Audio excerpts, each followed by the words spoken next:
김밥 파는 아가씨와 결혼이라니 절대 안 돼. 당장 헤어져. 절대 안 된다고 당장 헤어져. 내 고함 소리가 넓은 방 안을 가득 메우고 차가운 유리벽에 부딪혀 허공으로 흩어졌습니다.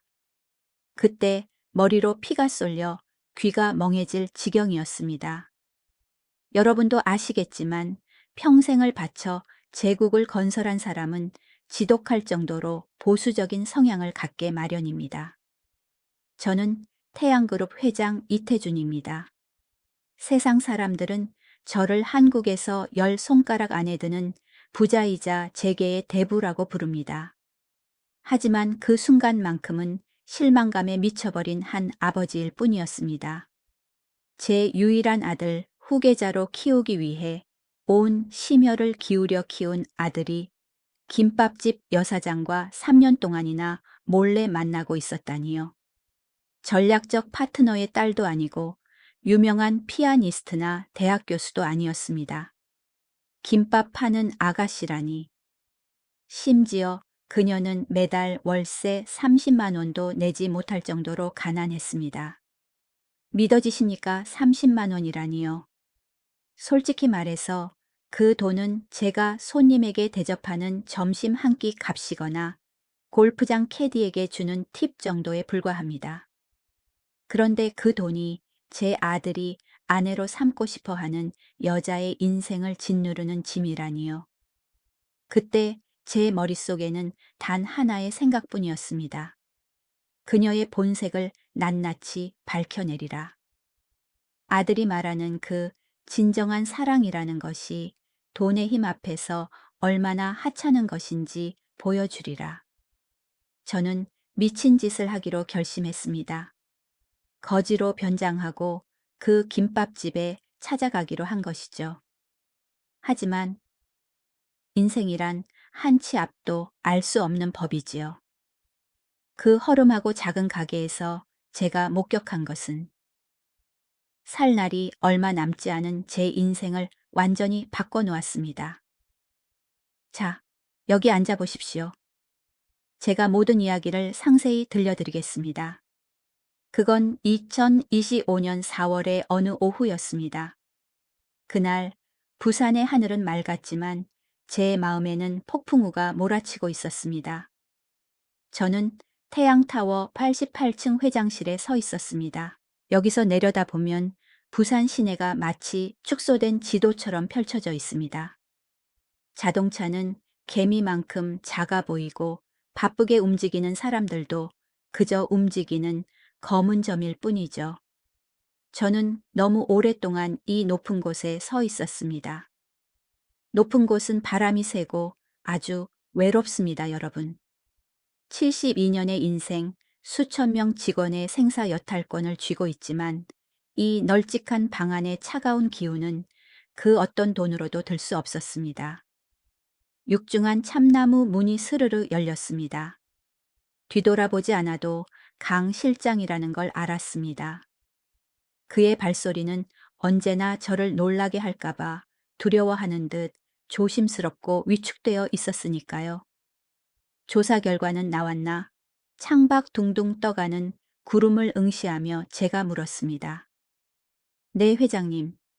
여기 지난 3주간의 상세 조사 결과입니다. 저는 뒤를 돌았습니다. 윤기 흐르는 흑단 책상 위에 갈색 봉투가 놓여 있었습니다. 강 실장은 뒷걸음질 치며 두 손을 모으고 있었는데 에어컨이 시원하게 돌아가고 있음에도 이마에는 식은땀이 맺혀 있었습니다. 그는 제 성격을 압니다. 저는 지체되는 것을 싫어하고 나쁜 소식은 더더욱 싫어합니다. 사실 아버지의 직감은 오래전부터 신호를 보내고 있었습니다. 제 아들 민호는 올해 38살입니다. 이 나이 때 남자들은 보통 일에 매진하거나 이미 가정을 꾸렸을 때죠. 하지만 녀석은 늘 혼자 다녔고 명문가 교수들과의 맞선도 모두 거절했습니다. 3주 전 우연히 녀석이 통화하는 것을 들었습니다. 목소리가 낯설 정도로 다정했습니다. 저와 대화할 때는 한 번도 들어본 적 없는 톤이었죠. 보고 싶어 라고 녀석은 말했습니다. 그 순간 심장이 철렁했습니다. 여자가 있구나. 그리고 3년 동안이나 나를 속였구나. 평범한 가정이라면 자식에게 애인이 생긴 건 경사일 겁니다. 하지만 우리 같은 재벌가에게 결혼은 비즈니스고 합병이며 권력의 공고화입니다. 녀석이 그렇게 오래 숨겼다는 건 단 하나의 이유뿐입니다. 상대가 급에 맞지 않는다는 것이죠. 저는 가죽 의자에 앉아 깊은 숨을 들이쉬고 봉투를 집어들었습니다. 손에 들린 봉투가 청은망은 무거웠습니다. 저는 봉인된 종이를 찢었습니다. 두툼한 서류 뭉치가 미끄러져 나왔습니다. 첫 페이지부터 인물 사진 하나가 눈에 들어왔습니다. 이름 김지수. 나이 33세. 결혼 여부 미혼. 직업 해운대구. 지순의 김밥 사장. 손이 미세하게 떨리기 시작했습니다. 두려워서가 아니라 화가 나서였습니다. 김밥집. 지금 장난하나 하나 태양그룹의 후계자이자 아이비리그에서 교육받은 민호가 길거리에서 김밥 파는 여자와 만난다고 다음 장들을 넘기자 읽으면 읽을수록 제 안의 분노가 바람을 만난 불길처럼 타올랐습니다. 학력 고졸. 부모 10년 전 교통사고로 사망. 자산, 부동산 없음. 차량 없음. 거주지, 월세, 보증금 500만 원. 그리고 여기 저를 허수음 짓게 만든 숫자가 있었습니다. 은행 계좌, 잔고 2870원. 287만 원이라. 저는 어이가 없어 목소리가 갈라진 채 중얼거렸습니다. 여러분 아십니까? 제가 어젯밤 마신 와인 한 병이 그녀가 평생 모은 돈보다 비쌉니다. 3살의 여자가 가족도 없고 학벌도 없고 통장에는 고작 푼돈 몇 푼뿐이라니. 그녀는 대체 뭘 믿고 감히 제 아들을 넘보는 겁니까? 저는 서류 뭉치를 책상에 내던졌습니다. 적막한 공간에 탁 하는 건조한 소리가 울렸습니다. 강 실장, 제가 으르렁거렸습니다. 자네 뭐 착오가 있는 거 아닌가? 이 여자가 민호가 3년이나 만난 사람이라고. 강 실장은 고개를 푹 숙였습니다. 회장님 정보는 확실합니다. 그녀는 장사를 아주 힘겹게 하고 있습니다. 월세가 3달째 밀려 있고요. 국민연금도 못 내고 있습니다. 하루 매출에서 비용을 제하면 남는 돈이 15만 원 정도밖에 안 됩니다. 저는 눈을 감고 지끈거리는 관자놀이를 문질렀습니다. 하루 15만 원. 이게 대체 무슨 삶이란 말인가 생각해 보십시오. 이 세상에 초가 삼간에도 행복은 있다는 말은 없습니다. 저는 반세기 동안 전쟁터 같은 사업 현장을 누벼왔고 사람 속은 빤히 들여다봅니다. 궁핍하면 사람은 가난을 벗어나기 위해 무슨 짓이든 합니다. 지수라는 이 여자 분명 민호의 신분을 알고 있었을 겁니다. 그녀는 지금 큰 도박을 하고 있는 겁니다. 미모를 이용하고 가짜 순진함을 무기 삼아 대여를 낚아 인생 역전을 노리는 거죠. 이런 싸구려 신데렐라 시나리오는 영화에서도 제 파트너들의 집안에서도 수도 없이 봐왔습니다. 결말은 한 번도 좋지 않았죠. 보고서의 마지막 페이지를 넘겼습니다. 또 다른 사진 한 장이 떨어졌습니다. 심장이 한 박자 멈추는 것 같았습니다. 사진 속에는 민호가 있었습니다. 녀석은 수천만 원짜리 맞춤 아르마니 정장을 입고 있었지만 길거리에 빨간 플라스틱 의자에 쭈그리고 앉아 있었습니다. 녀석 앞에는 김밥 한 접시와 김이 모락모락 나는 어묵 국물이 놓여 있었습니다. 하지만 정말 중요한 건 녀석의 미소였습니다. 녀석은 웃고 있었습니다. 15년 전 어미가 세상을 떠난 후로는 한 번도 보지 못했던 환하고 근심 없는 미소였습니다. 눈은 반달이 되었고 입안 가득 음식을 우물거리며 기묘할 정도로 행복해 보였습니다. 그 옆에서 지수라는 여자가 녀석을 바라보며 입가를 닦아주려 휴지를 들고 있었습니다. 그녀의 눈빛, 솔직히 그때는 인정하고 싶지 않았지만 그 눈빛은 너무나 다정했습니다. 저는 주먹을 꽉 쥐었습니다. 손톱이 살을 파고들어 아팠습니다. 제 아들이 명색이 그룹 부회장이라는 녀석이 실직자처럼 길거리에서 밥을 먹다니. 이 사진이 밖으로 유출되면 태양의 주가는 어떻게 되겠습니까? 상류층들이 제 면전에서 얼마나 비웃을까요? 이태준 회장이 자식 농사지어 놨더니 길거리 김밥이나 먹으러 다닌다더라. 생각만 해도 가장이자 가문의 수장으로서 자존심이 끔찍하게 상했습니다. 전형적인 꽃뱀 수법이군. 저는 녀석의 미소를 머릿속에서 지워버리려 애쓰며 싸늘하게 내뱉었습니다. 연기가 아주 훌륭해. 저는 서랍을 열어 개인 휴대전화를 꺼냈습니다. 손가락으로 민호의 번호를 눌렀습니다. 긴 신호음이 마치 망치로 가슴을 두드리는 소리처럼 울렸습니다. 아버지, 무슨 일이세요? 민호의 목소리가 들렸습니다. 바쁜 모양이었습니다. 저는 깊은 숨을 들이쉬고 최대한 평정심을 유지하려 했지만 냉기 어린 어조는 숨길 수 없었습니다. 지금 당장 집으로 와라. 내 서재로. 당장. 대답도 기다리지 않고 전화를 끊었습니다. 1시간이 1년처럼 더디게 흘렀습니다. 저는 방 안을 서성거리며 틈틈이 그 여자의 사진을 들여다보았습니다. 평범한 얼굴, 화려한 화장기도 없고 머리는 대충 묶은 포니테일. 도대체 녀석은 이 여자에게서 무엇을 본 걸까요? 저 낡은 옷차림에서 풍기는 가난함이 매력적이기라도 했던 걸까요? 아니면 사내 진미에 질려서 색다른 경험을 찾고 싶었던 걸까요? 문이 열리고 민호가 들어왔습니다.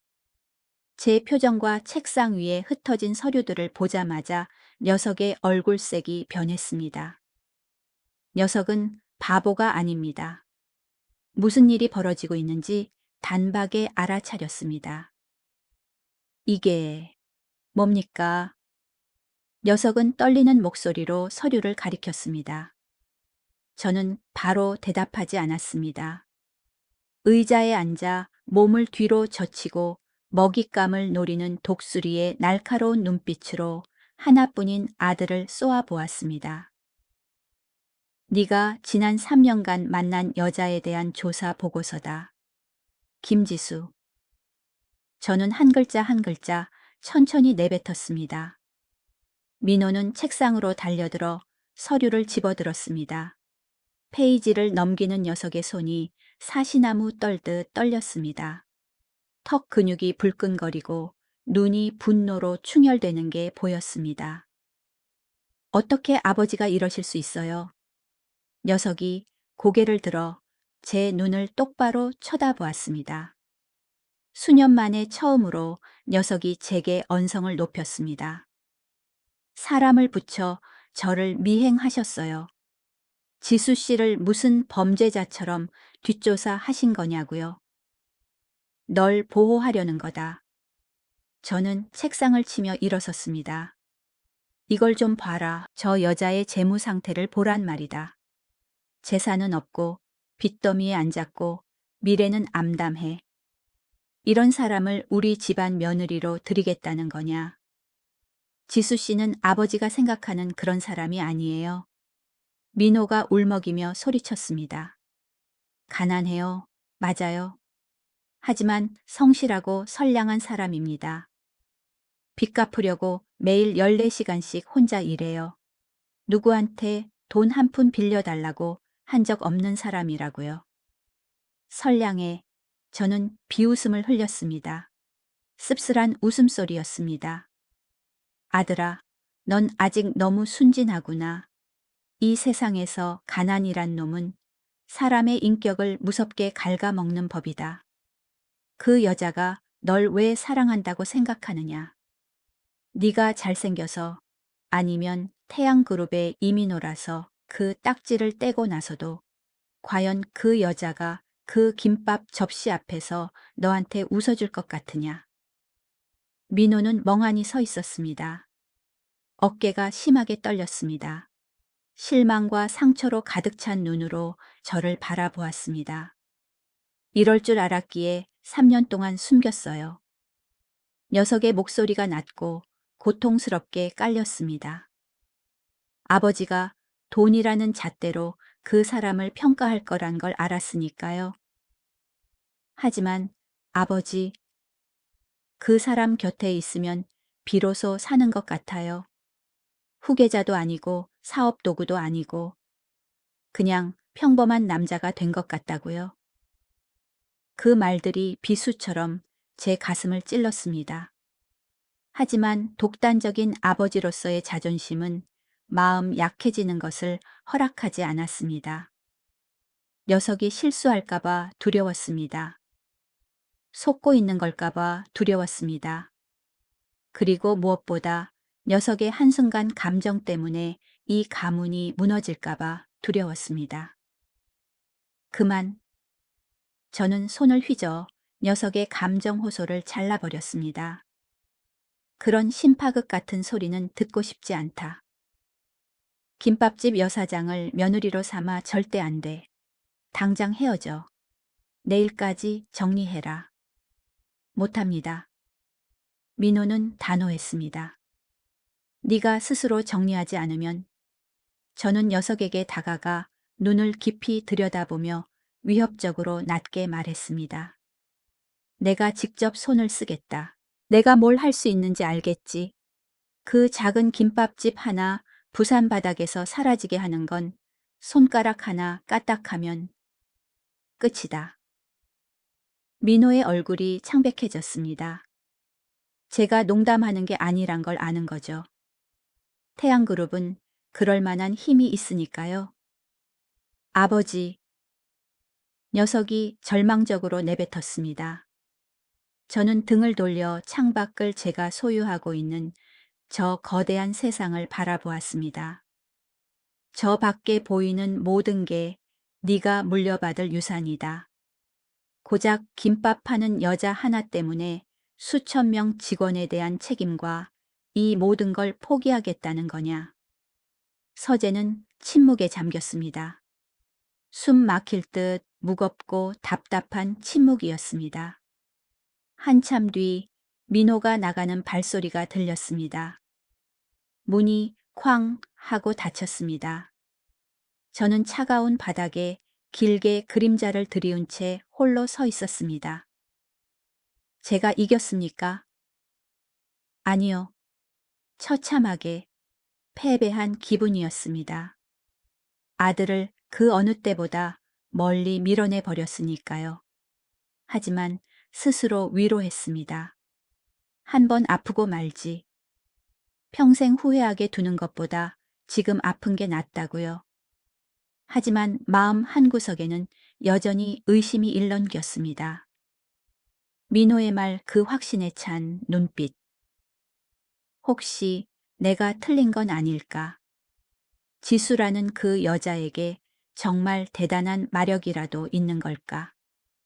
그날 밤 저는 뒤척이며 잠을 이루지 못했습니다. 김밥을 먹던 민호의 모습이 머릿속을 맴돌았습니다. 그러다 문득 대담한 생각이 떠올랐습니다. 아들이 그렇게 빠져 있다면 녀석이 틀렸다는 걸 증명해 보여야 한다. 권력으로 억누를 수는 없다. 그러면 평생 나를 원망할 테니까.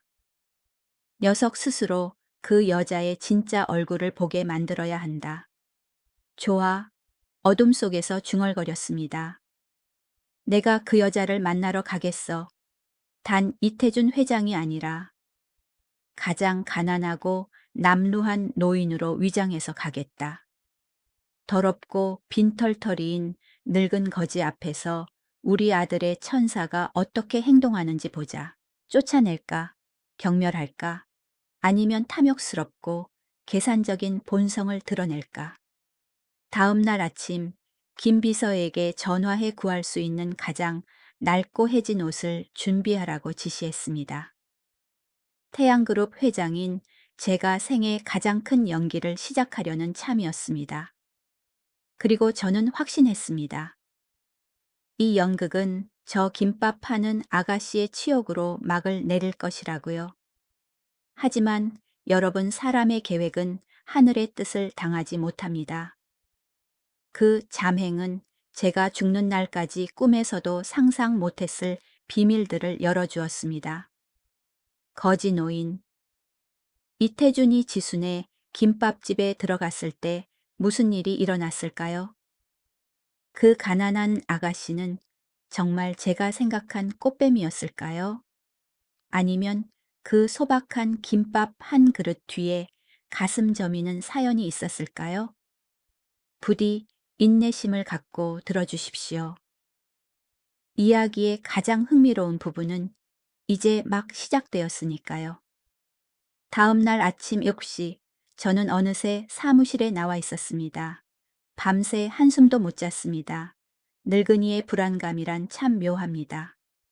젊은 시절처럼 요란하지 않고 묵직한 돌덩이가 가슴을 짓누르듯 은근하게 지속되죠. 저는 책상 위에 놓인 명함통을 멍하니 바라보고 있었습니다. 서랍을 열었습니다. 그 안에 상아색 명함 한 장이 얌전하게 놓여 있었습니다. 부산대병원 정신건강의학과 교수 박지훈. 박 교수는 제 동창입니다. 10년 넘게 연락 한 번 안 했죠. 그런데 오늘 그 명함을 꺼냈습니다. 우습지 않습니까? 아비가 아들이 정신병에 걸린 건 아닌지 의심하다니요. 정말입니다. 제정신이라면 수조 원대 그룹의 후계자가 찢어지게 가난한 김밥집 여자랑 죽고 못 살아 결혼하겠다고 하겠습니까? 사업가의 논리로 보자면 결론은 하나였습니다. 민호가 미쳤거나 무슨 홀리는 약이라도 먹었거나. 오전 10시. 문이 활짝 열렸습니다. 민호가 들어왔습니다. 녀석 꼴을 보니 가슴이 철렁 내려앉았습니다. 옷은 흐트러지고 수염은 거뭇거뭇하고 눈 밑은 퀭하게 꺼져 있었습니다. 하룻밤 새 10년은 늙어 보였습니다. 녀석은 평소처럼 인사도 고개도 숙이지 않고 우두커니 서 있었습니다. 정리했냐? 짐진 녀석의 눈을 피하며 차갑게 물었습니다. 공간이 어찌나 조용한지 에어컨 돌아가는 소리가 웅궁거리는 게 다 들릴 정도였습니다. 지수 씨랑은 못 헤어집니다. 목소리는 쉬었지만 단호했습니다. 제가 고개를 번쩍 들었습니다. 저를 보는 녀석의 눈빛, 이번에는 두려움도 회피도 없었습니다. 그건 궁지에 몰린 짐승의 눈빛이었습니다. 속에서 열불이 치솟았습니다. 저는 참나무 책상을 쾅 내리쳤습니다. 쾅!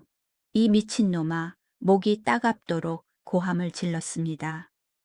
내가 널 38년 동안 키우고 세계 최고의 학교에 보내 공부시킨 게 고작 여기 와서 노점상 계집애랑 사랑 타령이나 하라고 그런 줄 아냐. 지수 씨는 진심인 사람이에요. 돈이 목적이 아니라고요.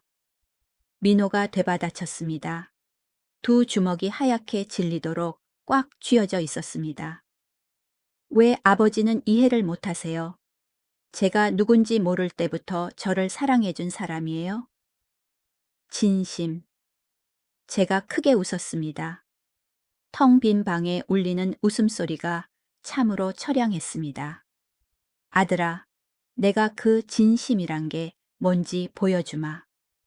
저는 서류 가방에서 A4 용지 한 장을 꺼내 녀석의 눈앞에 획 던졌습니다. 종이가 팔랑거리며 바닥으로 떨어졌습니다. 주워서 봐라. 김지수의 지난 3년 은행 거래 내역이다. 민호는 떨면서 몸을 굽혀 종이를 주었습니다. 똑똑히 봐라. 저는 책상에서 나와 녀석에게 다가갔습니다. 3년 전 그 여자 통장에 300만 원 정도가 있었지. 그리고 지금 너랑 3년 만나고 난 뒤 잔고는 그대로 아니 오히려 더 줄었어. 287만 원. 저는 독사처럼 아들의 귀에 대고 속삭였습니다. 재벌 아들과 3년을 만났는데 통장이 요지부동이다. 그게 무슨 뜻인지 아느냐? 민호는 멍하게 저를 보며 더듬거렸습니다. 그럼 그녀가 절 이용하지 않았다는 증거. 멍청한 놈, 제가 소리쳤습니다. 그건 그 여자가 아주 교활한 여우란 증거다. 아주 긴 게임을 하고 있는 거야. 지금 당장의 푼돈에는 관심 없어. 이 집에 발을 들이고 부회장 사모님이 된 다음 이 재산 전체를 꿀꺽하려는 날만 기다리는 거라고. 사냥꾼의 인내심이란 말이다. 알겠어. 민호의 얼굴이 사색이 되었습니다. 손에 쥔 종이가 심하게 떨렸습니다. 제 말들이 산성액처럼 녀석의 믿음을 부식시키고 있었습니다. 하지만 이내 녀석은 눈을 감고 깊은 숨을 들이쉬었습니다. 아버지는 모르세요. 녀석의 목소리가 울음을 참는 듯 메어왔습니다. 그 사람 처음 만난 날, 출장 다녀오는 길에 차는 고장나고 휴대폰은 꺼지고 배는 너무 고팠어요. 그 가게에 들렀죠. 김밥은 6천 원밖에 안 했지만 아버지랑 먹었던 그 어떤 사내 진미보다 맛있었어요. 그녀는 제가 지쳐 보이니까 국물을 더 떠주면서 웃으며 말했어요. 드시고 힘내세요. 인생 길잖아요. 녀석이 눈을 뜨고 연민 가득한 눈으로 저를 보았습니다. 아버지는 부자일지 몰라도 진짜 사랑이 뭔지는 모르세요. 오로지 숫자만 아시죠. 그 말은 제 뺨을 후려치는 것 같았습니다. 저는 그 자리에 얼어붙었습니다. 녀석이 감히 나를 동정해 국가 경제의 혈맥을 쥐고 있는 내가 녀석의 동정 따위를 필요로 한다고. 사랑, 눈을 희번덕거리며 한 글자씩 씹어 뱉었습니다. 사랑이 밥 먹여주냐? 사랑이 이 그룹 5만 직원 월급을 주냐고. 저는 책상으로 획 돌아서서 박 교수의 명함을 집어 녀석의 가슴팍에 던졌습니다. 가져가 가서 진찰이나 받아. 내 앞에서 감히 그런 소리를 짓거리는 걸 보니 내 놈이 진짜 미친 게 틀림없다. 민호는 바닥에 떨어진 명함을 보더니 저를 쳐다보았습니다. 눈빛이 산산조각 났습니다. 이 모욕은 아마 평생 잊지 못할 겁니다. 녀석은 명함을 줍지 않았습니다. 그저 저에게 고개를 숙여 인사했습니다. 남에게나 하는 그런 인사였죠. 그리고 등을 돌려 나갔습니다. 너도 내 아들이다. 내 몸에 흐르는 피는 내 것이야. 그리고 알다시피 이씨 집안 사람은 한 번 결정하면 절대 바꾸지 않는다. 문이 철컥하고 건조하게 닫혔습니다. 저는 마라톤을 한 사람처럼 거칠게 숨을 몰아쉬며 서 있었습니다. 이겼나? 아니, 처참하게 진 기분이었습니다. 창밖을 내다봤습니다. 저 아래 부산 시내는 분주한데 왜 이리 외로울까요? 저 먼지 구덩이 어딘가에 내 하나뿐인 아들을 뺏어가는 그 망할 김밥집이 있겠지요. 좋아, 중얼거렸습니다. 내 직접 가서 보마. 그 여자가 성녀인지 요물인지. 내선 전화를 걸었습니다. 강 실장, 옷 한 벌 준비해. 제일 낡고 찢어진 걸로. 그리고 절대 아무도 모르게 해. 내일 아침 여기로 가져와. 그날 밤 300평 넘는 저택은 쥐 죽은 듯 조용했습니다. 민호에게서 문자가 왔습니다. 당분간 호텔에 있겠습니다. 저는 기다란 식탁에 혼자 앉아 저녁을 먹었습니다. 주방장이 소갈비 구이와 최상급 전복죽을 준비했습니다. 하지만 입에 넣어도 아무 맛이 안 났습니다. 밥알을 넘기는데 목이 메었습니다. 15년 전 아내가 암으로 세상을 떠난 후 저와 민호는 서로 의지하며 살았습니다.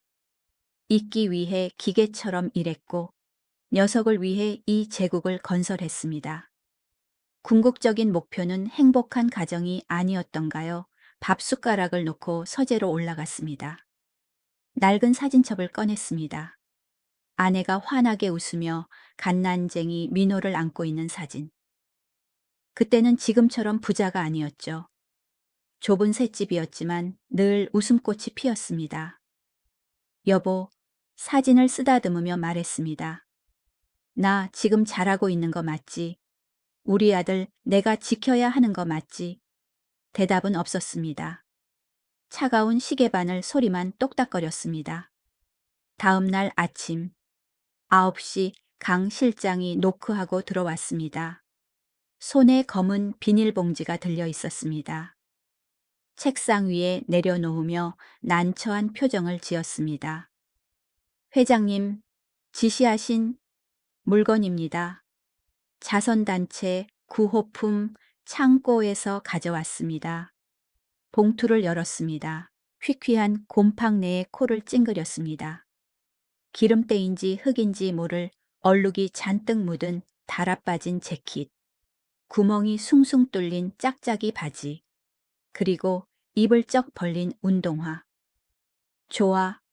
고개를 끄덕였습니다. 나가봐. 문 단속 잘하고. 오후 2시. 결전의 시간이 왔습니다. 드레스룸 거울 앞에 섰습니다. 이탈리아산 정장을 입은 신사는 사라졌습니다. 대신 초췌한 노숙자 노인이 서 있었습니다. 머리는 헝클어뜨렸습니다. 일부러 빗질을 안 하고 왁스를 발라 떡지게 만들었습니다. 얼굴에는 숯 검댕을 좀 묻혔습니다. 거울을 보니 저조차도 못 알아볼 지경이었습니다. 이태준, 네가 이런 꼴을 할 날도 오는구나. 쓴웃음이 나왔습니다. 메인 엘리베이터는 타지 않았습니다. 비상구로 빠져나가 계단으로 지하 주차장까지 간 뒤 뒷문으로 몰래 나갔습니다. 해운대까지 지하철을 탔습니다. 여러분, 그건 제 인생 최악의 경험이었습니다. 지하철에 들어서자 인파가 모세의 기적처럼 갈라졌습니다. 한 젊은 여자는 코를 막고 인상을 쓰며 고개를 돌렸습니다. 한 청년은 제가 신발에 닿을까봐 겁내며 다리를 움츠리고 경멸 어린 눈으로 쳐다봤습니다. 저는 고개를 푹 숙이고 다리를 절뚝거리며 연기를 좀 해야 했으니까요. 구석 자리를 찾아 섰습니다. 사회로부터 버림받은 느낌, 쓰레기 취급당하는 기분. 생각보다 훨씬 고통스러웠습니다. 알고 보니 정장과 회장 직함이 없으면 저도 그저 사람들 눈에 혐오스러운 노인네일 뿐이더군요. 드디어 목적지에 도착했습니다. 지순의 김밥은 높은 빌딩 숲 사이에 초라하게 끼어 있어 작고 애처로워 보였습니다.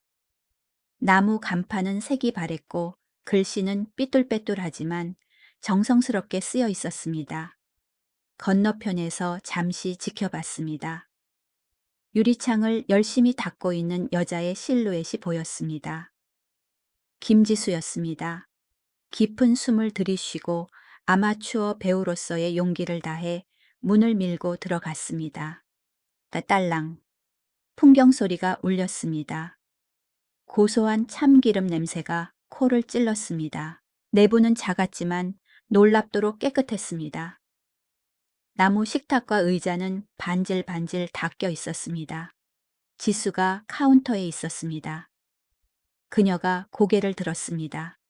저는 숨을 죽이고 기다렸습니다. 눈을 찌푸리거나 손을 휘저어 내쫓거나 적어도 난처한 눈빛을 보낼 거라 예상했습니다. 하지만 아니었습니다. 그녀는 1초간 멈칫하더니 입가에 미소가 번졌습니다. 어두운 방을 환하게 밝히는 미소였습니다. 안녕하세요. 할아버지 어서 오세요. 목소리가 맑고 투명했습니다. 억지스러움이 없었습니다. 저는 고개를 푹 숙이고 짐짓 고통스러운 척 발을 질질 끌며 가장 구석진 자리로 갔습니다. 근처에서 밥을 먹던 손님들이 씹던 것을 멈췄습니다. 아이씨, 이게 뭐야, 냄새나게. 중년 남자가 투덜거렸습니다. 사장님, 왜 거지를 가게에 들여요? 밥맛 떨어지게 까칠해 보이는 아줌마가 한마디 거들었습니다. 심장이 쿵쾅거렸습니다. 자, 진실의 순간이다. 손님 끊길까봐 나를 내쫓는다면 민호도 정신을 차리겠지. 지수는 급히 앞치마에 손을 닦으며 카운터에서 나왔습니다. 저를 쫓아내러 오는 게 아니라 불평하던 손님들에게 가서 고개를 숙였습니다. 죄송합니다, 손님. 하지만 배고픈 분이 밥 드시러 오신 건데 문제가 될 건 없잖아요. 저분도 제 손님인걸요. 손님들이 조금만 이해해 주시면 감사하겠습니다. 목소리는 부드러웠지만 묘하게 단호했습니다. 손님들은 입을 다물었습니다. 혀를 차며 다시 식사하는 사람도 있었고 계속 흘겨보지만 더는 말하지 않는 사람도 있었습니다. 지수가 제 테이블로 와서 메뉴판을 살며시 놓았습니다. 아주 가까이 섰습니다. 맹세컨대 그때 제 몸에서는 곰팡내와 악취가 진동했을 텐데 그녀는 방얼음도 물러서지 않았습니다. 할아버지 뭐 드시겠어요? 그녀가 상냥하게 물었습니다. 저는 덜덜 떨며 찢어진 주머니에 손을 넣어 미리 구겨놓은 켤츠털 1,000원짜리 지폐 몇 장을 꺼냈습니다. 손을 펴 보이며 떨리는 목소리로 말했습니다. 김밥 하나 주게. 지수는 제 손에 들린 때 묻은 지폐를 보더니 제 눈을 바라봤습니다. 그녀의 눈빛은 뭐라고 할까요? 위에서 내려다보는 동정심이 아니라 시골에서 올라온 할아버지를 보는 듯 따뜻했습니다. 네, 세상에서 제일 맛있는 김밥으로 금방 해드릴게요. 조금만 기다리세요. 그녀는 씩씩하게 돌아섰습니다. 저는 앉아서 그녀가 일하는 모습을 지켜봤습니다. 밥을 펴고 단무지 계란 시금치를 넣는 손놀림이 능숙하고 정성스러웠습니다. 10분 후 김밥이 나왔습니다. 한 줄이 아니라 한 줄 반이었습니다. 김이 모락모락 나는 어묵 국물 한 그릇과 노란 단무지가 수북이 담긴 접시도 함께였습니다. 뜨거우니까 천천히 드세요. 그녀가 국그릇을 조심스레 놓아주었습니다. 저는 젓가락을 들었습니다.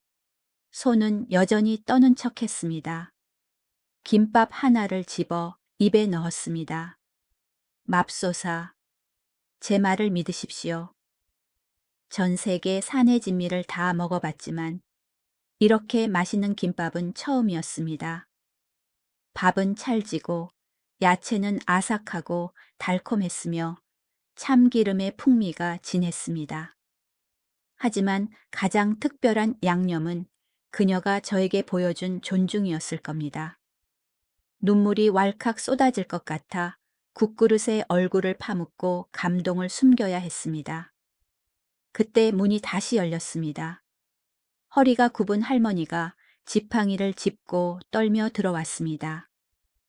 할머니, 지수가 반색하며 하던 일을 멈추고 달려나가 부축했습니다.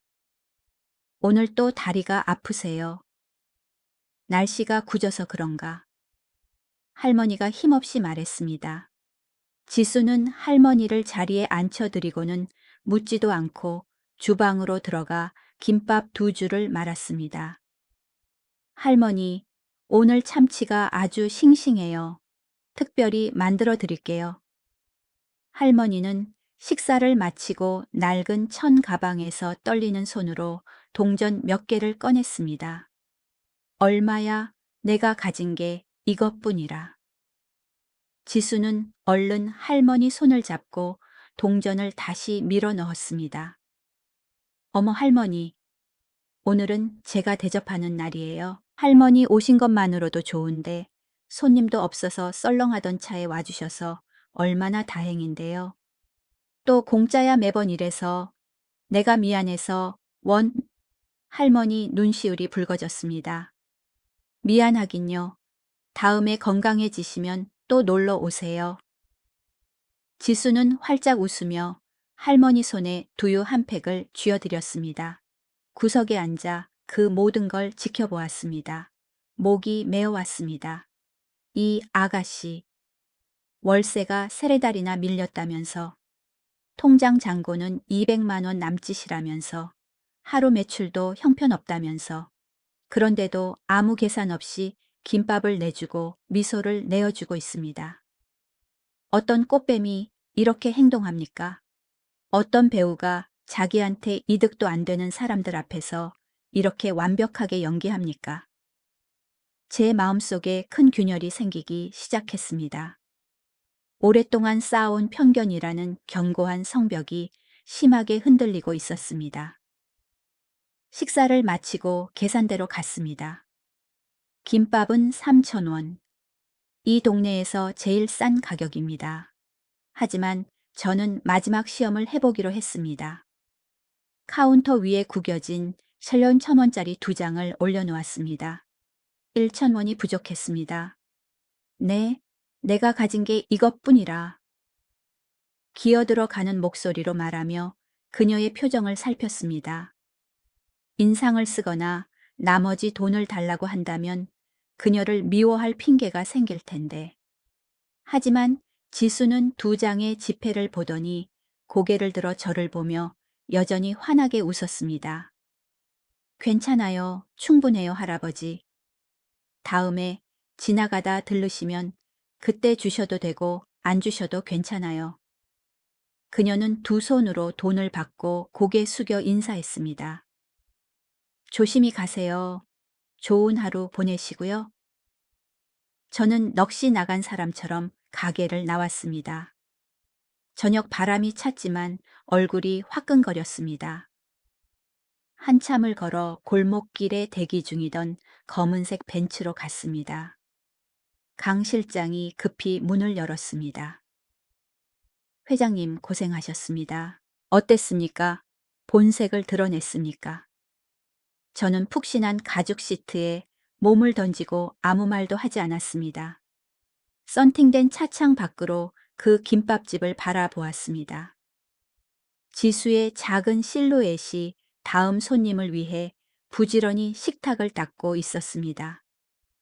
집으로 가자. 퉁명스럽게 말했습니다. 그날 밤 깨끗이 씻고 분장을 지웠습니다. 하지만 그 어묵 국물의 온기와 그 아가씨의 미소가 계속 저를 괴롭혔습니다. 컴퓨터 앞에 앉아 김지수의 파일을 다시 열었습니다. 맛집 평가 사이트에 들어갔습니다. 별점 4.8점. 음식이 뛰어나서가 아니라 아래 달린 댓글들 때문이었습니다. 우주 최강 천사 사장님. 실직했을 때 한 달 내내 외상 주고 독촉 한번 안 하셨어요. 사랑의 김밥. 한 줄 한 줄 읽어 내려갔습니다. 읽을수록 제가 작아지는 느낌이었습니다. 저는 대기업 회장이고 명성을 위해 세금을 줄이기 위해 매년 수십억을 기부합니다. 하지만 이 아가씨는 자신의 밥줄을 걸고 조용히 묵묵히 기부하고 있었습니다. 새벽 4시 노트북을 덮었습니다. 인정합니다. 이 아가씨 보통이 아닙니다. 민호 말이 일부분 맞았습니다. 하지만 아직 완전히 믿을 수는 없었습니다. 어쩌면 이게 다 천년 묵은 여우의 완벽한 위장일 수도 있지 않겠습니까? 평생을 장사꾼으로 살아온 제 의심은 쉽게 꺼지지 않았습니다. 좋아, 김지수. 어둠 속에서 중얼거렸습니다. 첫 번째 관문은 통과했어. 하지만 내일은 미소만으로는 해결할 수 없는 시련을 주마. 인간의 인내심을 시험하는 그런 시련을. 궁지에 몰렸을 때, 인격이 바닥까지 모독당했을 때 그 선한 마음이 여전히 존재하는지 알고 싶었습니다. 아니면 발톱을 드러낼까요? 내일 저는 그저 늙은 거지가 아닐 겁니다. 그녀가 만난 최악의 진상 손님이 될 겁니다. 제가 무엇을 할지 궁금하십니까? 그리고 지수가 과연 견뎌낼까요? 지켜보십시오. 진짜 드라마는 아직 남았으니까요. 다음 날 오후 정확히 3시, 저는 다시 지순의 김밥 앞에 섰습니다. 어제와 같은 냄새나는 옷차림이었지만 이번엔 마음가짐이 달랐습니다. 단순히 관찰하러 온 게 아니라 이 아가씨의 인내심 한계를 시험하러 온 겁니다. 지렁이도 밟으면 꿈틀한다고 극한까지 몰리면 인간의 본성이 드러나는 법이죠. 저는 그 선량함이 쉽게 지워지는 화장발인지 확인하고 싶었습니다. 깊은 숨을 들이쉬고 문을 밀었습니다. 이번에는 살금살금 들어가지 않았습니다. 쾅! 문이 벽에 세게 부딪혔습니다. 저는 일부러 비틀거리며 다리가 꼬이는 척했습니다. 술 취한 사람처럼 가게 한복판으로 돌진해 젊은 커플의 테이블에 쿵 부딪혔습니다. 아스! 테이블 위에 커피가 쏟아져 바닥에 엎질러지고 남자의 신발에 튀었습니다.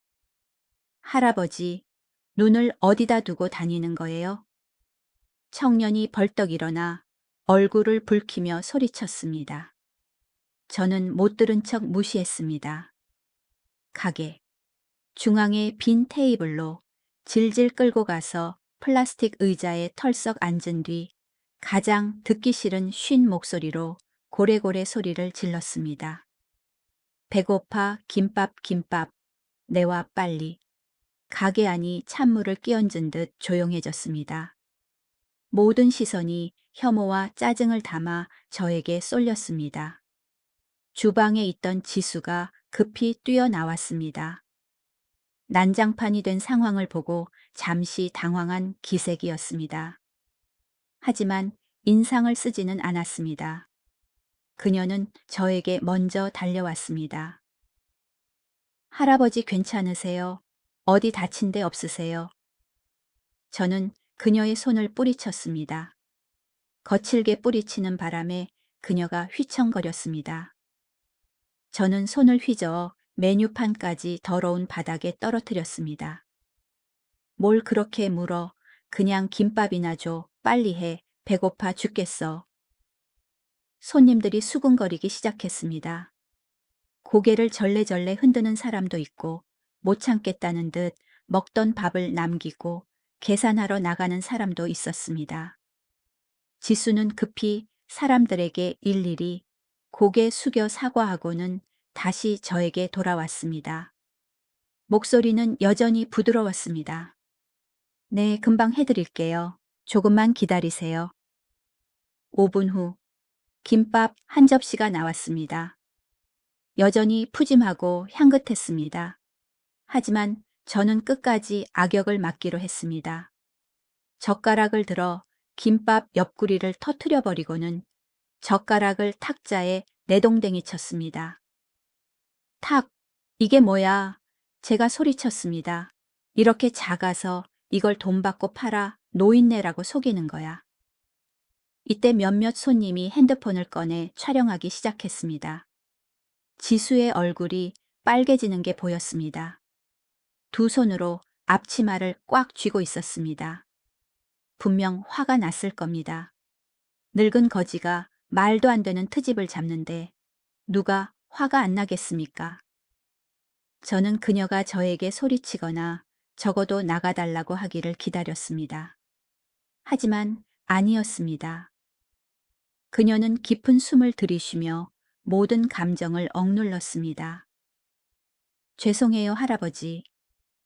목소리는 떨렸지만 침착함을 유지하려 애썼습니다. 제가 오늘 좀 꽉 말았나 봐요. 조금 더 만들어 드릴까요? 화내지 마세요. 잠시 멍해졌습니다. 하지만 멈출 수 없었습니다.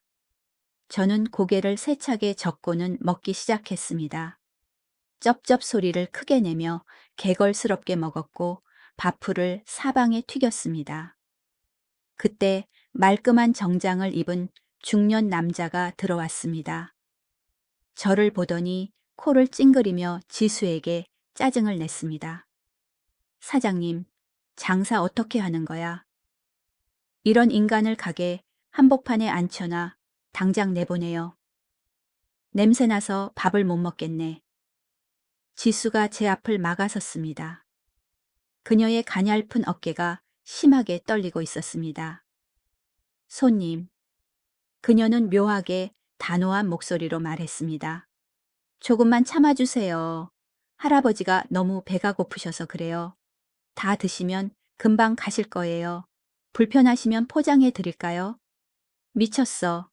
거지 노인네 하나 때문에 단골을 쫓아내 장사 이따위로 하면 곧 망하겠구만. 남자는 욕설을 내뱉고는 문을 쾅 닫고 나가버렸습니다. 저는 슬쩍 지수를 쳐다봤습니다. 고개를 푹 숙이고 서 있었습니다. 눈물 한 방울이 뺨을 타고 흘러 바닥에 떨어지는 게 보였습니다. 가슴이 찌릿하게 아파왔습니다. 울고 있었습니다. 하지만 그녀는 저를 보호했습니다. 자기 장사를 망친 무례한 거지 노인을 말입니다. 식사를 마치고 일어났습니다. 주머니에서 동전 한 줌을 꺼냈습니다. 미리 바꿔온 100원, 500원짜리들이었습니다. 500원짜리 김밥 값에 500원이 모자랐습니다. 이것밖에 없어. 동전 무더기를 탁자에 던졌습니다. 지수는 몰래 눈물을 닦고 고개를 들어 저를 보며 억지로 미소를 지어 보였습니다. 일그러진 미소였습니다. 네, 괜찮아요, 할아버지. 배부르게 드셨으면 됐어요. 가게를 나오는데 발에 납덩이를 매단 듯 마음이 무거웠습니다. 근처 구석에 숨어 유리창 너머를 지켜봤습니다. 가게는 텅 비어 있었습니다. 지수는 제가 앉았던 테이블을 묵묵히 치우고 있었습니다. 흩어진 밥풀을 하나하나 줍고 소스 자국을 닦아냈습니다. 그러더니 의자에 주저앉아 앞치마를 벗고 두 손에 얼굴을 파묻었습니다. 어깨가 들썩거렸습니다. 서럽게 울고 있었습니다. 오늘 진짜 힘들다. 그녀가 혼잣말하는 소리가 희미하게 들렸습니다. 그 순간 저 이태준이라는 철의 사나이는 자신이 참으로 쓰레기 같다고 느꼈습니다. 내가 지금 무슨 짓을 하고 있는 거지? 내 의심병을 채우겠다고 착한 아이를 괴롭히고 있는 건가? 골목 어귀에 세워둔 검은색 벤치에 탔습니다. 강 실장이 난처한 듯 저를 보았습니다. 회장님, 괜찮으십니까? 저 아가씨 인내심이 대단하군. 목소리가 가라앉았습니다. 하지만 강 실장, 내가 죄를 짓고 있는 기분이야. 그날 밤 민호에게 전화가 왔습니다. 여성 목소리가 슬펐습니다. 아버지, 오늘 지수 씨가 가게에서 안 좋은 일이 있었대요. 무례한 손님이 있었는데 그 사람을 한마디도 탓하지 않았대요. 오죽 사는 게 힘들면 성격이 그러겠냐면서요. 보셨어요. 그 사람은 그렇게 마음이 넓다고요. 저는 아무 말도 못하고 수화기를 들고만 있었습니다. 목이 메어 말이 나오지 않았습니다. 그 무례하고 혐오스러운 손님이 바로 내 아버지라고 말할 용기가 없었습니다. 하지만 장사꾼의 의심병은 여전했습니다. 스스로 되뇌었습니다. 혹시 손님은 왕이라는 서비스 정신 때문에 참은 건 아닐까? 마지막 증거가 필요해. 금전적 이득이 없을 때의 본성을 확인할 증거가. 그렇게 토요일의 계획이 세워졌습니다. 토요일 아침 30분 다시 거짓골을 했습니다. 부산의 아침 공기는 쌀쌀했습니다. 9시 20분 지순의 김밥집 앞에 도착했습니다. 그리고 저는 입이 딱 벌어질 만큼 놀라운 광경을 목격했습니다. 그 허름한 김밥집 앞에 긴 줄이 늘어서 있었습니다. 미식가들이 아니라 힘없고 늙은 노인들, 복권 파는 사람들, 폐지 줍는 사람들이었습니다. 15명 남짓한 사람들이 모두 남루한 차림으로 질서 정연하게 서 있었습니다. 살금살금 줄 맨 뒤로 가서 섰습니다. 제 앞에 노인이 뒤를 돌아보더니 제 꼴을 보고는 잇몸을 드러내며 웃었습니다. 처음 왔소. 아, 네. 얼버무렸습니다. 무슨 일인데 이렇게 사람이 많습니까? 토요일마다 이래. 노인이 신나서 말했습니다. 벌써 3년째야. 토요일 아침이면 지수 처녀가 우리 같은 독거노인들한테 무료로 죽이랑 김밥을 줘. 돈 한 푼 안 받고 말이야. 게다가 아주 맛있어. 재료도 싱싱하고. 3년 계산을 해보았습니다. 3년 전이면 제 아들을 만나기 시작한 때입니다. 그리고 빚을 지기 시작한 때이기도 하죠. 월세도 못 내고 통장은 비어가는데 3년 동안이나 낯선 이들에게 무료 급식을 해왔다고 7시 30분. 문이 열렸습니다. 지수가 나왔습니다. 화장기 없는 얼굴에 머리를 높게 묶고 아침 햇살처럼 환하게 웃고 있었습니다. 할머니, 할아버지 안녕하세요. 오늘 날씨 춥죠? 따뜻한 전복죽 끓였어요. 들어오세요. 사람들을 따라 들어갔습니다. 가게 안은 이상하리만치 따뜻했습니다. 제가 사는 부유한 세상의 냉기와는 달랐습니다. 모두 옹기종기 앉아 웃음꽃을 피웠습니다. 지수는 동분서주하며 죽과 김밥을 날랐습니다. 한 분 한 분 이름을 기억하고 관절은 어떤지, 자식들은 어떤지 물었습니다. 제 옆에 앉은 할머니가 지수가 지나갈 때 앞치마 주머니에 슬쩍 철처먼을 찔러 넣었습니다. 지수가 그걸 보고는 얼른 꺼내 돌려드리며 뒤에서 할머니를 꼭 안았습니다. 할머니 또 이러신다. 제가 안 받는다고 했잖아요. 약 사드세요. 할머니 건강하게 사셔서 여기 밥 드시러 오시는 게 저한테는 제일 큰 보답이에요. 그 말을 듣는데 콧날이 시큰했습니다. 용기를 내어 짐짓 무심한 척 물었습니다. 사장님, 왜 이런 일을 하는 거요? 이렇게 팔아서 뭐 남는 게 있어. 지수는 잠시 멈추더니 창밖을 먼 곳을 응시했습니다. 눈빛이 슬프지만 가슴 저리게 아름다웠습니다. 사실 16살 때 의붓아버지 폭력을 못 견디고 가출했어요. 그때 너무 배고파서 어느 식당 앞에서 쓰러졌거든요. 어떤 할머니가 저를 데리고 들어가서 김밥 한 줄을 주셨어요. 돈도 안 받으시고 일자리 구하러 갈 차비까지 주셨죠. 그 김밥 한 줄이 저를 살린 거예요, 할아버지. 그녀가 저를 보며 인자하게 미소 지었습니다. 그때 맹세했어요. 나중에 아무리 가난해도 내가 도울 수 있다면 아무도 굶게 하지 않겠다고요. 돈은 많이 없지만 마음이랑 힘은 남아돌잖아요. 쾅! 문이 박살 날 듯 열렸습니다. 뚱뚱하고 험상궂은 남자가 들이닥쳤습니다. 집주인이었습니다. 김지수 나와. 그가 고함을 질렀습니다. 석 달째야. 오늘 밀린 270만 원 다 안 내놓으면 당장 꺼져. 어디서 가짜는 자선 사업질이야. 가게 안이 조용해졌습니다. 지수는 사색이 되어 집주인 앞으로 달려가 손이 발이 되도록 빌었습니다. 아저씨, 며칠만 더 여유를 주세요. 이번 주말이면 돈 융통할 수 있어요. 여유는 개뿔, 네, 거짓말 듣기도 지겨워. 그가 그녀를 밀쳤습니다. 이때 72세 노인인 제가 눈물을 참을 수 없는 광경이 벌어졌습니다. 가게에 있던 할머니, 할아버지들 사회에서 가장 가난한 그들이 주머니를 뒤적이기 시작했습니다. 꼬깃꼬깃한 고 점심원짜리 동전 한 줌, 손수건에 고이 싼 5원 1,000원짜리를 꺼냈습니다. 그들이 돈을 모아 떨리는 손으로 집주인에게 내밀었습니다. 주인 양반, 쫓아내지 마시오. 우리가 보태겠소. 지수처녀 착한 사람이요. 제발 부탁이요. 지수가 그 모습을 보고 왈칵 울음을 터뜨렸습니다. 달려가 어르신들의 손을 막았습니다. 안 돼요. 저 안 받아요. 다들 넣으세요. 제발 부탁이에요. 저는 구석에 멍하니 앉아 있었습니다.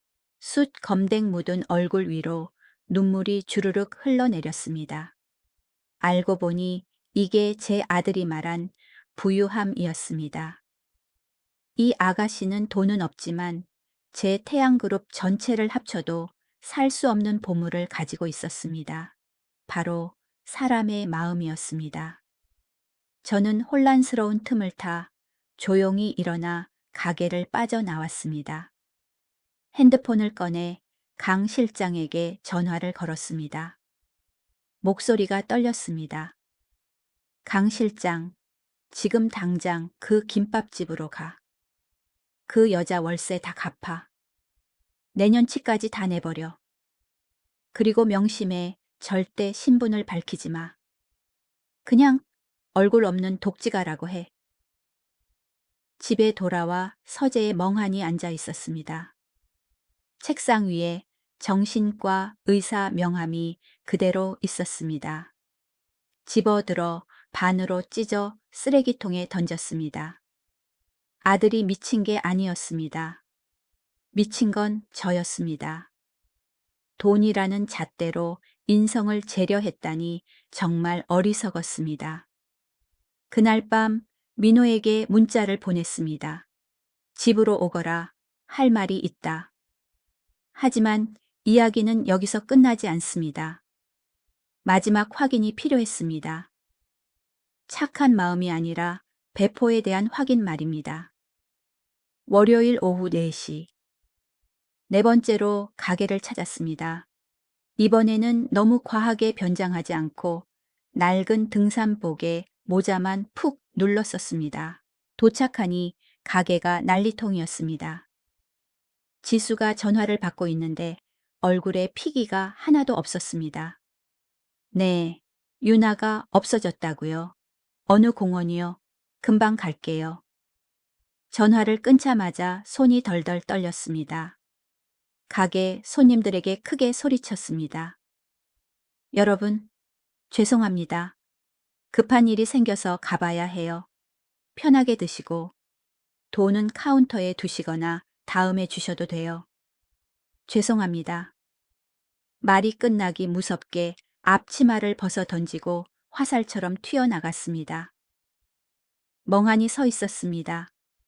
매상을 포기하고 손님들을 내팽개치고 전화 한 통에 뛰쳐나가 급히 그녀를 뒤쫓았습니다.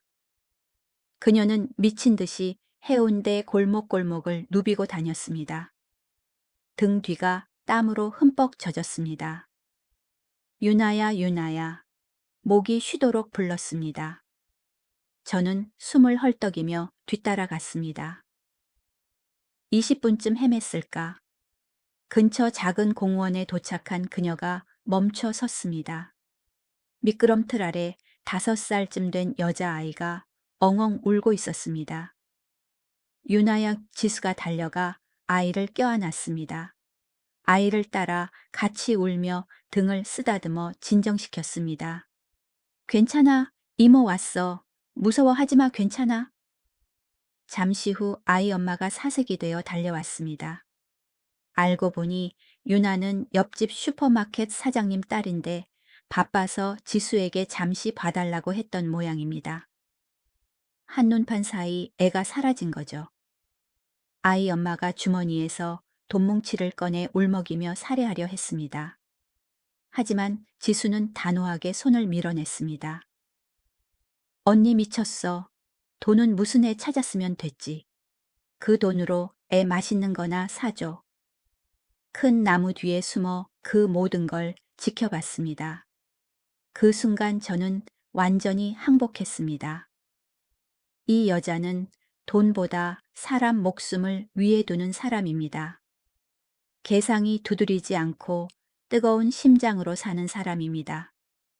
지수가 가게로 돌아갈 때 뒤따라갔습니다.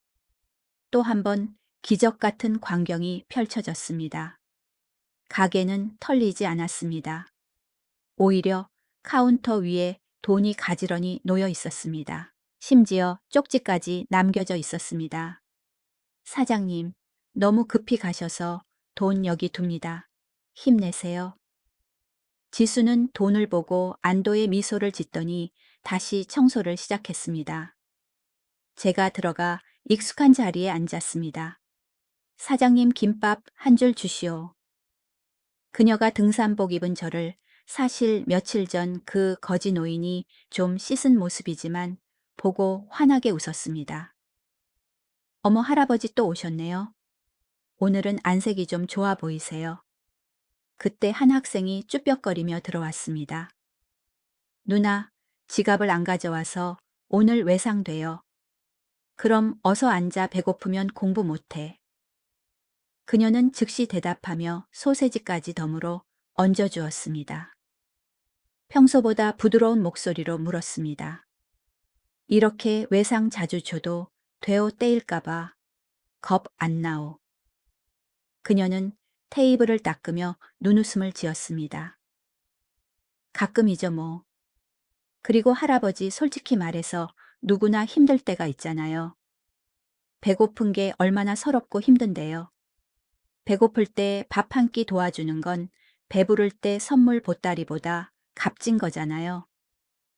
그 말이 제 시커먼 마음을 관통했습니다. 배고픈 게 서럽다. 이태준 회장인 저는 배고픔을 느껴본 지 얼마나 되었습니까? 가난의 냄새도 그 소박한 인간에도 다 잊고 살았습니다. 제 앞에 작은 아가씨를 보았습니다. 명품도 외제 차도 저택도 없습니다. 하지만 그녀 앞에서 저는 참으로 가난했습니다. 저는 외로운 졸부일 뿐이고 그녀는 자비의 여왕이었습니다. 김밥 한 줄을 처음 먹었을 때처럼 맛있게 비웠습니다.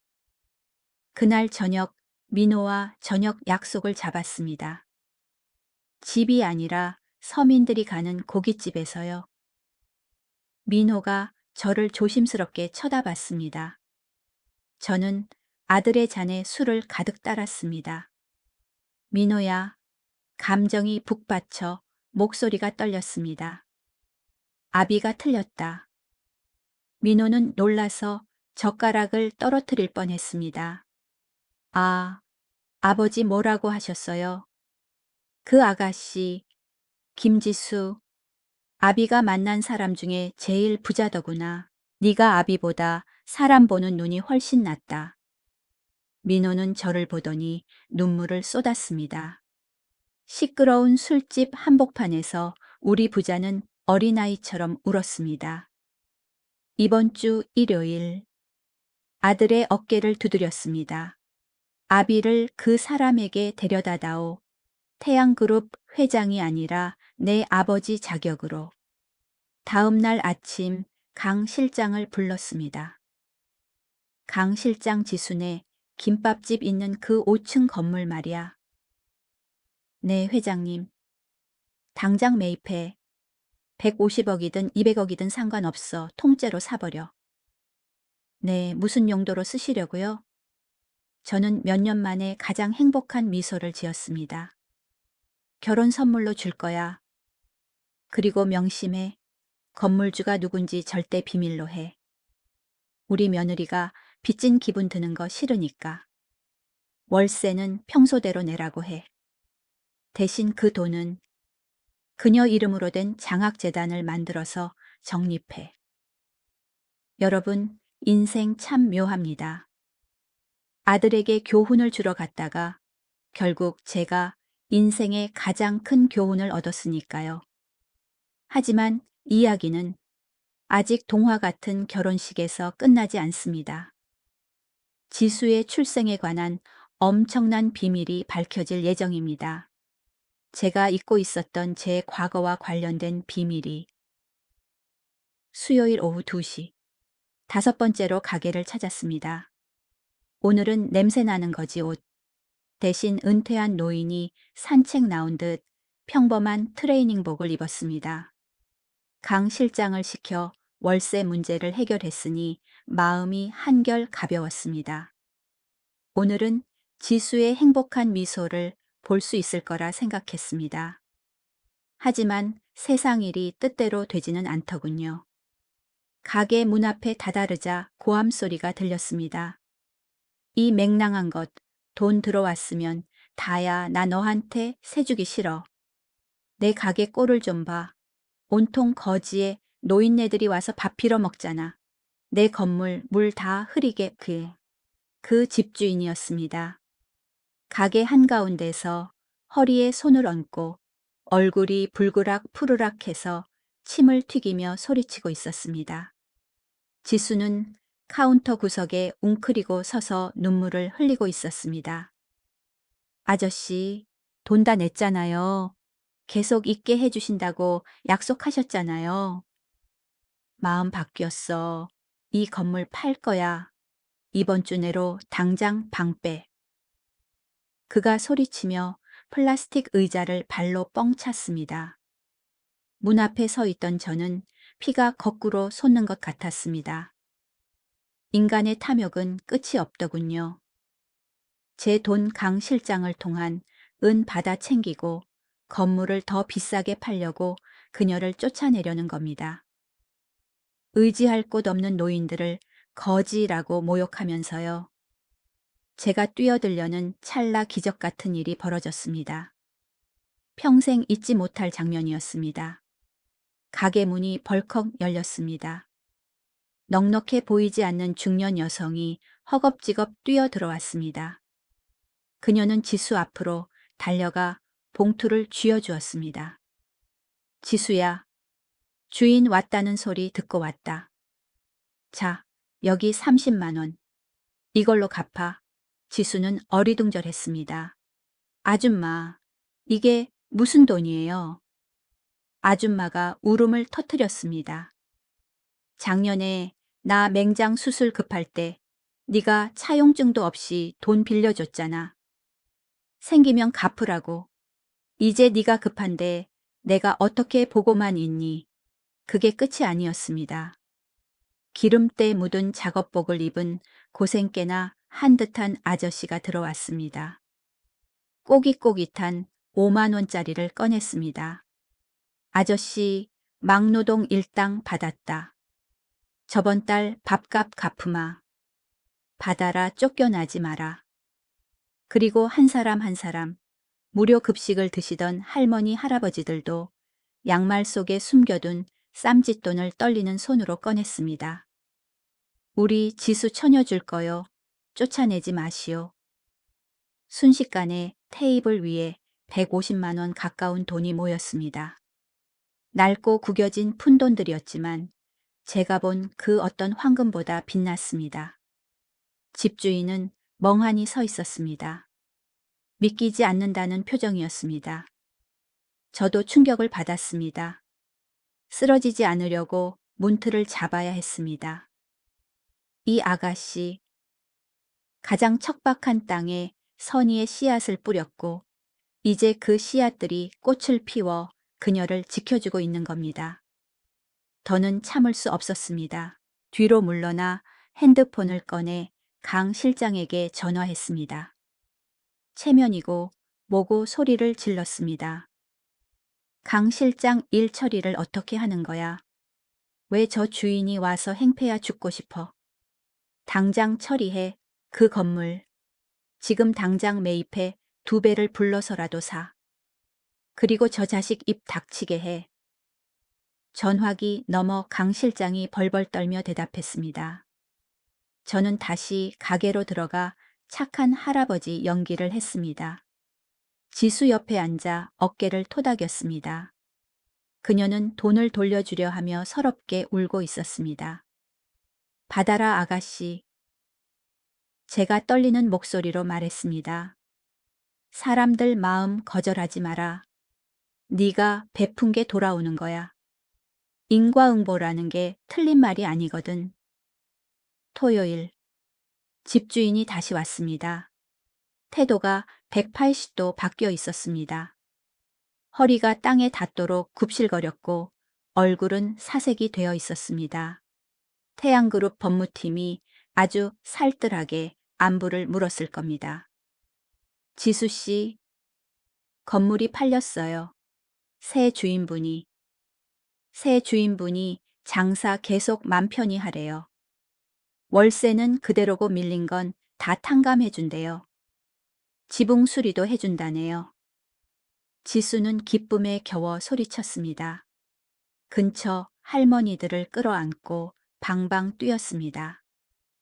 저는 건너편 길가에 서서 모자를 푹 눌러쓰고 붉어진 눈시울을 감췄습니다. 미소를 지었습니다. 진정으로 만족스런 미소였습니다. 일요일, 진실의 날. 저와 민호는 지수의 새빵 문 앞에 섰습니다. 엘리베이터도 없는 낡은 건물의 4층까지 걸어 올라왔습니다. 오늘은 가장 좋은 정장을 입고 머리도 깔끔하게 빗었습니다. 민호는 큰 과일 바구니를 들었습니다. 아버지, 준비되셨어요? 민호가 이마에 땀을 흘리며 물었습니다. 노크해라. 녹슨 철문이 열렸습니다. 편안한 옷차림의 지수가 나왔습니다. 민호를 보고 활짝 웃던 그녀의 시선이 옆에 선 남자에게 옮겨지자 미소가 굳어졌습니다. 눈을 깜빡였습니다. 저를 뚫어지라 쳐다봤습니다. 이 얼굴, 이 목소리. 할아버지는 그녀가 더듬거리며 뒷걸음질 쳤습니다. 가게 자주 오시던 할아버지. 민호도 놀라기는 마찬가지였습니다. 아버지를 알아봐 깊은 숨을 들이마셨습니다. 태양그룹 회장 이태준, 누구 앞에서도 고개를 숙여본 적 없는 제가 천천히 몸을 낮췄습니다. 그 좁은 복도 바닥에 무릎을 꿇었습니다. 두 손을 무릎에 얹고 고개를 숙였습니다. 미안하다. 정막이 흘렀습니다. 선풍기 돌아가는 소리만 크게 들렸습니다. 아버지, 민호가 놀라 저를 일으키려 했습니다. 하지만 저는 아들의 손을 뿌리쳤습니다. 고개를 들어 지수를 보았습니다. 내 인생 가장 진실한 눈빛으로. 미안하다. 내가 바로 그 무례한 거지 노인이다. 내가 널 의심했다. 네가 돈 때문에 민호를 만난다고 생각했어. 널 시험하고 본색을 드러내게 하려고 변장까지 했었다. 하지만 내가 틀렸다. 너는 내가 72년 평생 만난 사람 중에 가장 선량한 사람이다. 지수는 떨면서 눈물을 흘렸습니다. 급히 제 맞은편에 무릎을 꿇고 제 주름진 손을 잡았습니다. 아버님, 이러지 마세요. 어서 일어나세요. 저 벌 받아요. 이 고집 세고 의심 많은 늙은이를 용서해 주겠나. 목이 메어 물었습니다. 지수는 흑흑 울면서 고개를 끄덕였습니다. 이해해요. 자식 걱정하는 부모 마음 다 똑같잖아요. 민호 씨 사랑하셔서 그러신 건데 화 안 나요. 일어나서 두 아이를 모두 품에 안았습니다. 십수년 만에 처음으로 가족이 완성된 느낌이었습니다. 그날 저녁 식사는 된장국 계란말이 김치뿐인 조촐한 밥상이었지만 5성급 호텔 만찬보다 맛있었습니다. 안주머니에서 서류 봉투를 꺼냈습니다. 지수야, 봉투를 그녀 앞으로 밀었습니다. 내가 그 김밥집 건물을 샀다. 지수의 눈이 휘둥그레졌습니다. 내 명의로 된 양도 서류다. 이제 월세 걱정 말고 장사해라. 내 선물이라고 생각해라. 지수가 손을 내저었습니다. 안 돼요. 아버님, 너무 큰 선물이에요. 못 받아요. 바꿔라. 인자하게 웃었습니다. 대신 조건이 하나 있다. 조건이요. 매주 토요일 내가 가게에 가서 너랑 같이 무료 급식 봉사를 하게 해다오. 내 직원으로 써달란 말이다. 지수와 민호가 서로를 보더니 웃음을 터뜨렸습니다. 지수가 제 손을 잡고 조용히 불렀습니다. 네, 아버님. 그 아버님 소리에 제 마음이 녹아내렸습니다. 다음 날 월요일, 태양그룹 이사회 회의장. 임원들이 실적 때문에 제 불호령이 떨어질까 긴장하고 있었습니다. 하지만 저는 환하게 웃으며 들어갔습니다. 오늘 중대 발표가 있어 힘차게 말했습니다. 태양그룹은 따뜻한 밥 한 공기 자선재단을 설립할 거요. 순이익의 10%를 떼어 전국의 무료 급식소를 지원하겠소. 회의장이 술렁거렸습니다. 그리고 하나 더 말을 이었습니다. 전 직원의 미화원, 경비원, 최저 시급을 30% 인상하겠소. 재원은 나와 임원들의 상여금을 삭감해서 충당하겠소. 모두 멍하니 입을 벌렸습니다. 반대하려는 사람도 있었습니다. 달지 마시오. 손을 들어 제지했습니다. 내 며느리가 가르쳐 주더군. 배고픈 건 서러운 거다. 우리 직원이 배부르고 마음이 따뜻해야 회사가 크는 법이요. 그 주 토요일, 해운대 거리가 발칵 뒤집혔습니다. 최고급 세단이 허름한 김밥집 앞에 섰습니다. 노신사가 내렸는데 시찰 나온 게 아니었습니다. 주황색 앞치마를 두르고 소매를 걷어붙였습니다. 접니다. 안녕하십니까? 신입 직원입니다. 며칠 전 거지 동료였던 단골 손님들에게 90도로 인사했습니다. 어르신들은 어리둥절하다가 저를 알아보고 박수를 쳤습니다. 우리 셋, 저와 민호 지수는 좁은 주방에서 북적거렸습니다. 민호는 설거지, 저는 죽 배식, 지수는 김밥 말기. 땀 범벅이 되었지만 웃음이 끊이지 않았습니다. 일이 끝나고 셋이 가게에 앉아 컵라면을 먹었습니다. 아십니까? 가족이랑 먹는 컵라면이 그렇게 맛있더군요. 6개월 후 10월 황금빛 가을. 결혼식이 열렸습니다. 민호는 호텔에서 하고 싶어 했습니다. 저도 그랬고요. 하지만 지수가 고개를 저었습니다. 김밥집에서 하고 싶어요, 아버님. 우리가 만난 곳이잖아요. 그리고 동네 할머니, 할아버지들도 오셨으면 좋겠어요. 그렇게 재계 역사상 전무후무한 결혼식이 열렸습니다. 크리스털 샹들리에나 레드 카펫은 없었습니다. 동네 아주머니들이 꼬아 만든 색색의 리본이 장식이었습니다. 부케는 공원에서 꺾은 들꽃이었습니다. 하객들은 인도까지 가득 찼습니다. 한쪽에는 검은 정장을 입고 어리둥절한 표정의 그룹 임원들. 한쪽에는 가장 깨끗한 옷을 차려입은 폐지 줍는 어르신들. 지수는 다이아몬드 하나 없는 수수한 드레스를 입었지만 얼굴은 누구보다 빛났습니다. 민호는 신부 손을 꼭 잡고 눈물을 글썽였습니다. 제가 주례를 섰습니다. 마이크를 잡자 제 목소리가 거리에 울려 퍼졌습니다. 오늘 저는 제 아들을 세상에서 제일 훌륭한 여성에게 장가 보냅니다. 이 아이들이 가진 가장 큰 재산은 돈이 아니라 여기 계신 여러분의 사랑입니다. 천둥 같은 박수갈채가 쏟아졌습니다. 피로연에는 랍스터도 푸아그라도 없었습니다.